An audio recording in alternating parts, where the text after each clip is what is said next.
पहलवान की ढोलक पाठ में पहलवान को राजा से अनुमति मिल जाती है चांद सिंह से लड़ने के लिए, लेकिन इससे पहले जो पहलवान है वो ना तो किसी गुरु से दीक्षा लिया था, ना उसे उसका दाव पेश पता था।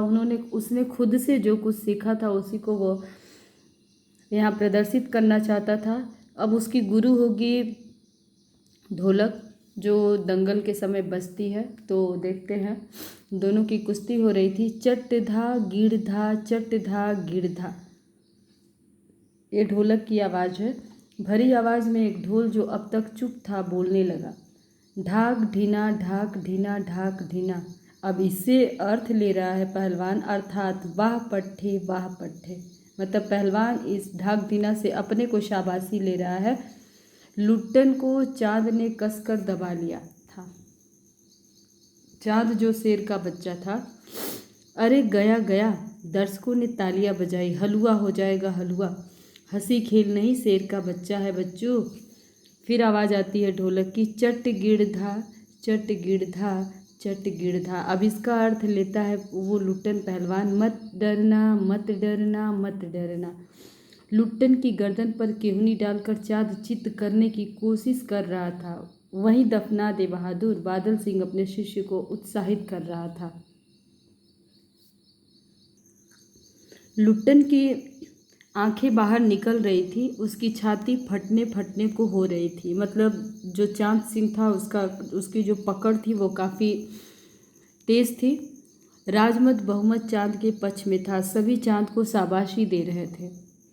लुट्टन के पक्ष में सिर्फ ढोल की आवाज़ थी, जिसके ताल पर वह अपनी शक्ति और दाव पेच की परीक्षा ले रहा था, अपनी हिम्मत को बढ़ा रहा था। अचानक ढोल की एक पतली आवाज़ सुनाई पड़ी, धाक धीना तिरकट तीना, धाक धीना तिरकट तीना। अब इसका अर्थ ये ले रहा है, लुट्टन को स्पष्ट सुनाई पड़ा। ढोल कह रहा था, दाव काटो बाहर हो जाओ, हो जा, दाव काटो बाहर हो जा। लोगों के आश्चर्य की सीमा नहीं रही। लुट्टन दाव काटकर बाहर निकला और तुरंत लपक कर उसने चांद की गर्दन पकड़ ली। बाहर ये मिट्टी होगा, मिट्टी के शेर। अच्छा, बाहर निकल आया, इसलिए तो जनमत बदल रहा था।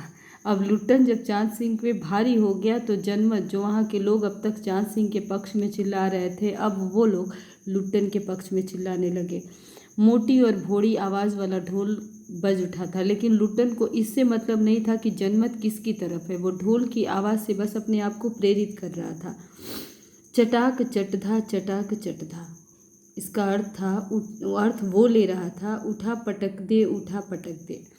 लुट्टन ने चालाकी से दाव और जोर लगाकर चाँद को जमीन पर दे मारा।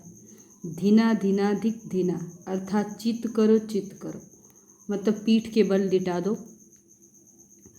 लुट्टन ने अंतिम जोर लगाया। चांद सिंह चारों खाने चित्त हो गया, मतलब परास्त हो गया।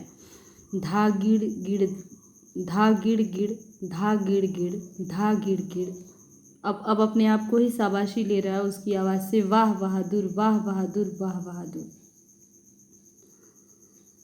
जनता स्थिर नहीं कर सकी कि किसकी जय ध्वनि की जाए। फलतः अपनी अपनी इच्छा अनुसार किसी ने माँ दुर्गा की, महावीर जी की, कुछ ने राजा श्यामानंद की जय ध्वनि की। अंत में सम्मिलित जय आकाश से गूंज उठा।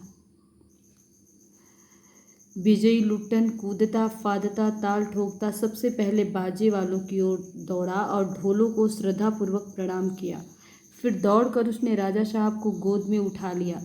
राजा साहब के कीमती कपड़े मिट्टी में सन गए। मैनेजर साहब ने आपत्ति की, हे अरे रे, किंतु राजा साहब ने स्वयं उसे छाती से लगाकर गदगद होकर कहा, जीते रहो बहादुर, तुमने मिट्टी की लाज रख ली। बाकी कल पढ़ते हैं।